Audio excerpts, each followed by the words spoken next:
दक्षिण मोहिमेस आपण दोघा पितापुत्रांनी एकत्रित जाऊ नये. रायगडावरही नीट लक्ष राहणं गरजेचं. डोळा तर लागला नाही ना? नाही. लागला असता तरी आज आम्ही आपल्याला उठवलं असतं. बापरे, आज अगदी नारसिंह ही पवित्रा घेऊनच आलेला दिसताय. मग घ्यायला नको? छत्रपतींच्या पत्नी आहोत आम्ही, एवढं तर करायलाच पाहिजे. पण राणीसाहेब, आम्ही गडावर नसताना देखील तुम्ही असंच राहावं अशी अपेक्षा बाळगतो. परंतु गडावर किती दिवस नसणार आहात आपण? खरं सांगावं, किती दिवसांची आहे मोहीम? पुतळा राणीसाहेब, या मोहिमेचा कालावधी आत्ताच असा नक्की सांगता येणार नाही, पण आमच्या मते 1.5-2 वर्ष तरी नक्की चालणार ही मोहीम. एवढे दिवस आम्ही आपल्या पावलांचं दर्शन घेऊ शकणार नाही. पुतळा, मुळात आमचा दिवस सुरू होतो आपल्या पावलांचं दर्शन घेऊन. पुतळा, ही जी तुमची श्रद्धा आहे ना, त्याच्यामुळे आम्ही घुसमटतो. पण आमच्या जीवाचा सार्थक होत. महाराज, आपण आम्हाला दिसणार नाही. आपली एक गोष्ट आम्हाला द्याल? काय हवंय तुम्हाला? आमची तलवार का आमच्या गळ्यातलं सोन्याचं भवानी पदक? आपले पवित्र जोडे. पुतळा, आपल्या पावलांना तर हात लावता येणार नाही, परंतु रोज आंघोळ केल्यानंतर या चढावांचं दर्शन घेऊ आम्ही. पुतळा राणीसाहेब, नाही म्हणू नका. अहो पण या क्षणी आम्हाला ते द्या. नाही पुतळा राणीसाहेब, हे योग्य नाही. योग्य अयोग्य आमच्या पुरतं. हट्ट समजा हवं तर आमचा. पुतळा,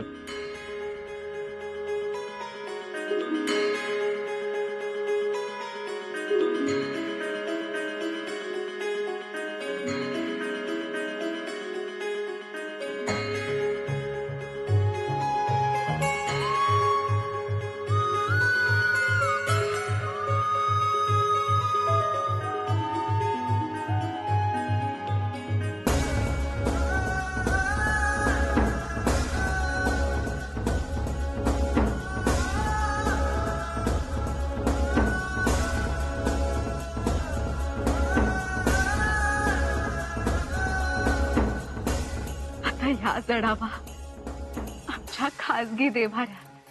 पुतळा,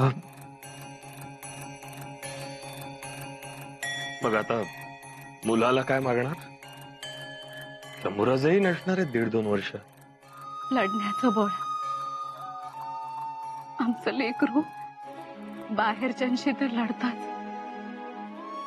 पण घरच्यांशीही लढतं. ते बळ हवंय आम्हाला. आपले शंभूराजे आहेतच लढवय्ये. पण महाराज, आपण लवकर यावं, राजकारण साधून यावं. आपल्या येण्याच्या एक एक विजयी खबर ऐकून आम्ही रोज एक एक फूल या जडाव्यांवर वाहू.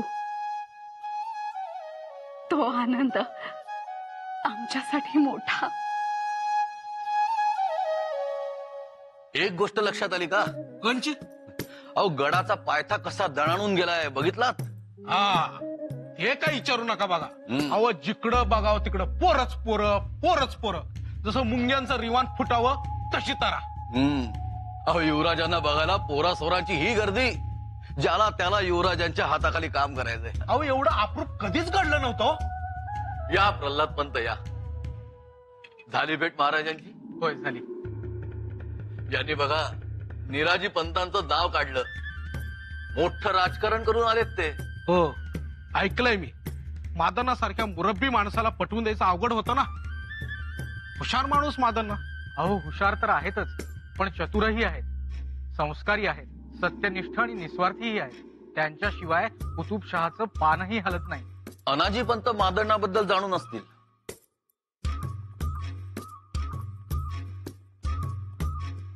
ऐकून आहे, पण एवढी माहिती नाही त्यांच्याबद्दल. भारावून जावा असा माणूस. अहो म्हणून तर कुतुबशहांनी मादण्णांना सूर्यप्रकाश राव असा किताब दिलाय. काय सूर्यप्रकाशराव किताब म्हणजे कामाचं सार्थक झालं. हो, मोठे अभ्यासू महाराजांचं नाव घेताच मादण्णा उभे राहिले, पायातले चढाव काढले आणि हात जोडले. माझं अर्ध काम तिथंच झालं होतं. बघितलं महाराजांबद्दल मान्यवरांना केवढा आदर आहे तो. शपथ दिली कुतुबशहांना, सुरक्षिततेची हमीही दिली. ही स्नेहभेट आहे असा हवालाही दिला. कुठं राजकारण करायला लागलं तेव्हा कुठं कुतुबशहा आणि महाराजांच्या भेटीचा योग साधता आला. म्हणजे महाराजांनी शाबासकी दिली असणार. होय, शाबासकी मला दिली, पण त्या शाबासकीचे खरे हकदार मादण्णा पंत आणि अक्कांना पंत या दोघा प्रधान बंधूंवर कुतुबशहाचा केवढा विश्वास. मंत्रिमंडळातील मंत्र्यांचा असा मानपान पाहून खूप हेवा वाटतो हो. अहो त्यांच्या शब्दाला मिळणारा मान, त्यांना मिळणारी प्रतिष्ठा पाहिली की मन अगदी गलबलून जातं. जाणार तर मी एवढा बुद्धिमान माणूस मलिक अंबर नंतर अख्ख्या हिंदुस्थानात मी सुरू केलेला धारा हा अनाजीचा धारा म्हणून ओळखला जातो. पण आमचं कुणाला कौतुक नाही. म्हणतात ना, पिकतं तिथे विकत नाही.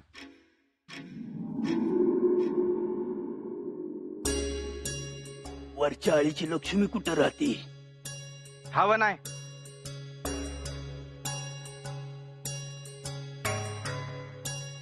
अव नाही, ती वरल्या आळीची लक्ष्मीबाई राहती. कुठं राहती काय माहितीये का तुम्हाला? वरल्या आईला. असं मग तुम्ही कोण हो? मी लक्ष्मीच आहे. वरल्या आईला असती, आज खालच्या आईला आली हाय. आमचा वरंगोदा येणार हाय ना वाच. बर, कोण त्यो? नाही म्हणजे नाव काय त्याच? आता तुम्हाला कशा पाय एवढा चौकशा?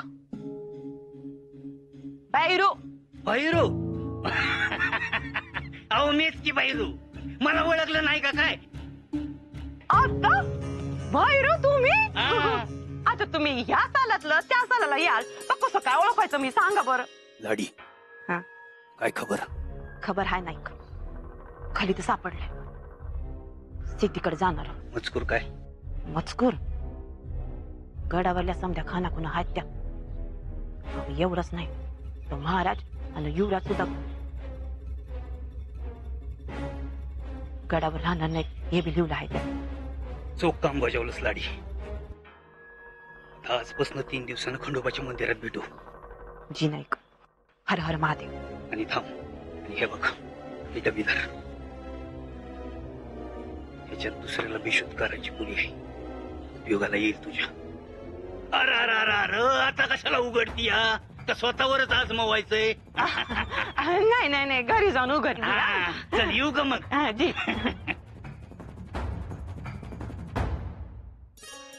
सुनबाई, सुनबाई, मातोश्री, आपण आमच्या महाली वर्दी दिली असती तर आम्हीच आलो असतो भेटायला. आम्हालाच यायचं होतं. या ना, बसा ना. या. सुनबाई, सगळ्या बाजू सावरून घेतल्या. राग येऊ दिला नाही. आलाही असेल पण तो दिसू दिला नाही. शिवाय घरात या गोष्टीची चवीनं चर्चाही होऊ दिली नाही. मोठा समंजसपणा दाखवला. मातोश्री, येसूबाई, मातोश्री, आज आम्ही भरून पावलो. महाराजांनी तुम्हाला तुम्ही लहान असतानाच पारखलं. ते का, याचं उत्तर आत्ता आम्हाला मिळालं. मातोश्री, सासूचा समंजसपणा सुनेनं दाखवला. थोर आहात तुम्ही. श्रीमान रायगडाचा आब राखला. मातोश्री, हो, वाटीत सोडलं काय आणि ताटात सांडलं काय एकच. दोन्ही गोष्टी आपल्यालाच. खरंच शिक्के कट्यार आपल्याकडे का, आत्ता पटलं आम्हाला. आपल्या जागी दुसरी कोणी असती तर आतापर्यंत वाटणी होऊही दिली असती, परंतु तुम्ही मात्र हे मैदान शिताफीनं मारलं. फार आनंद झालाय आम्हाला आणि हे सगळं शंभूराजेंनाही सांगायचंय. परंतु शंभूराजे कुठे?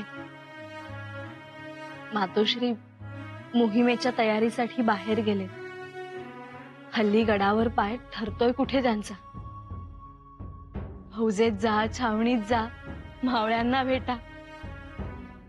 म्हणूनच खबरदारी म्हणून त्यांच्यासाठी एक भेट आणली आम्ही. कोणती भेट? म्हणजे आमच्याकडे दिली तरी चालेल. ठीक. चंपा,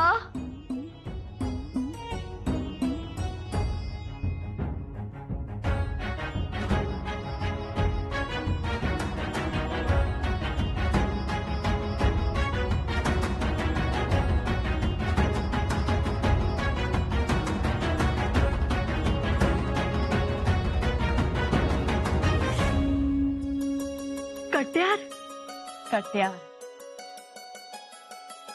आमची आठवण म्हणून ठेवायला सांगा त्यांना. वेळ सांगून येत नाही. हल्ला कधीही कुठेही होऊ शकतो. म्हणून त्यांना राखण्यासाठी ही कट्यार. मातोश्री, तुमचा आशीर्वाद असेल तर त्यापुढे सगळे हल्ले निकामी ठरतील. या कट्यारीची गरज नाही. येसूबाई, मातोश्री,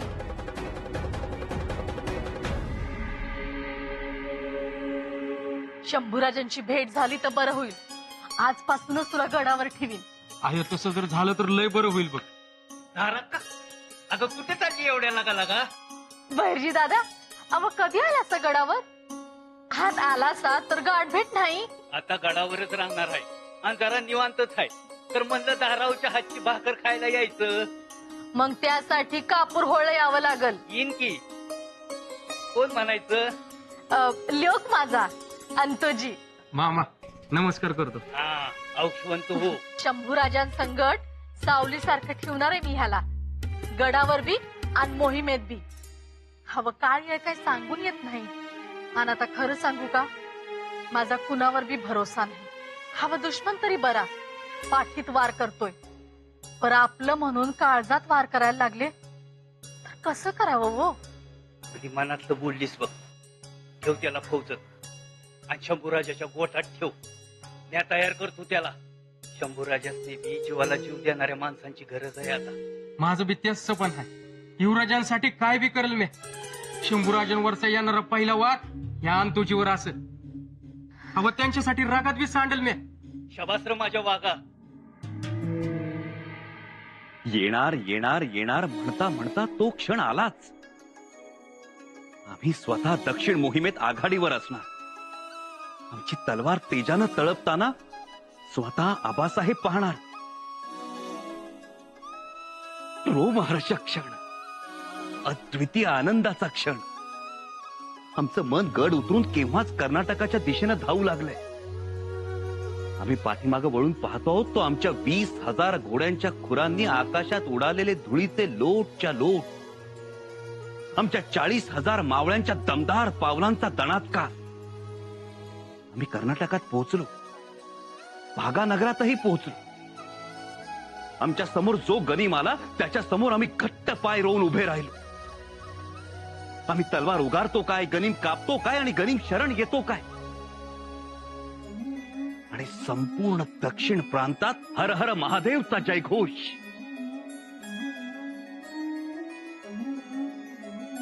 ठरल्याप्रमाणे आबासाहेब हे सार पालखीतून बघताय. संध्याकाळी दिवटीचा मुजरा करायला आम्ही त्यांच्या शिबिरात जातो तर आबासाहेब आमच्या पराक्रमानं खुश होऊन आम्हाला जवळ घेतायत. आमचं कौतुक करतायत. आमच्या पाठीवर शाबासकीची थाप देतायत. क्षण आला, झुंजण्याचा क्षण. आमची कर्तबगारी सिद्ध करून दाखवण्याचा क्षण. सगळी तयारी मनाजोगती झालीय. आणि तयारी सुद्धा अशी चोख की आबासाहेबांनीही विचारावं, शंभू बाळा कुठून कधी शिकलात हे सगळं? युवराजनी, आता फक्त काही प्रहर शिल्लक राहिले. प्रहर संपतील, मग घटिका उरतील. घटिकाही संपतील आणि मग फक्त काही पळांचा अवकाश. मग तुम्ही आम्हाला ओवाळाल, आमचं औक्षण कराल, आमच्या कपाळी लाल जर्द कुंकवाचा टिळा उमटवाल, त्यावर अक्षता लावाल. मग आम्ही चिरेटोप घालून मातोश्रींचं दर्शन घेऊ, आबासाहेबांचा आशीर्वाद घेऊन घोड्यावर झेपावू.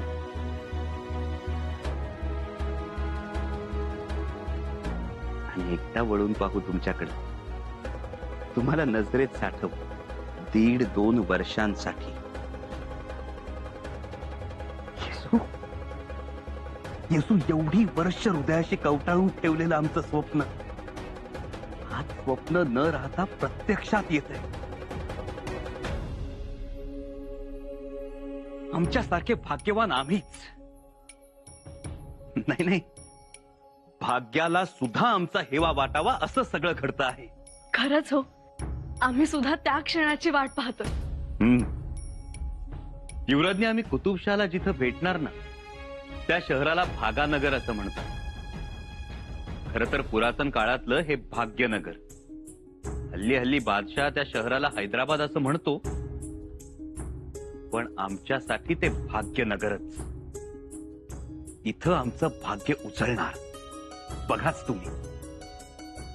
आम्ही प्रयत्न करूच. खर तर रायगड एवढा उंच, पण त्यावरून उजळलेलं तुमचं भाग्य आम्हाला दिसेलच. आमच्या पाठीमागे सगळ्या गोष्टींची बारकाईनं काळजी घ्या.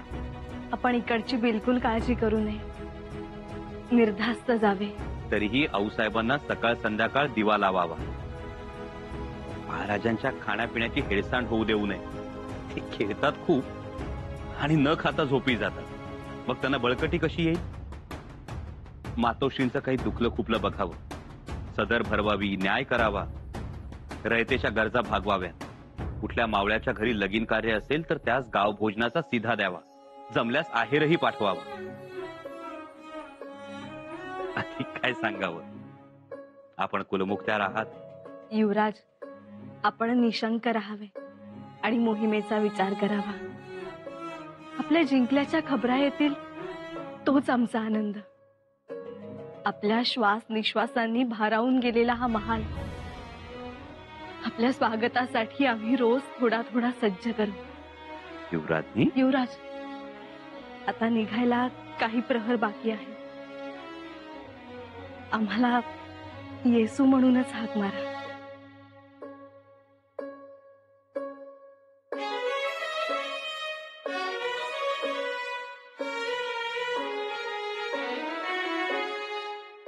येसू, काळजी घ्या स्वतःची.